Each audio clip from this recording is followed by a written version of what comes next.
Hi guys, in this occasion I want to tell you how to use washing machine. One is fill the washing drum is separately. Two, add enough detergent. Three, put it in clothes have been separate presently.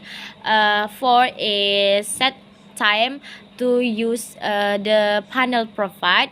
And five is washing time is complete.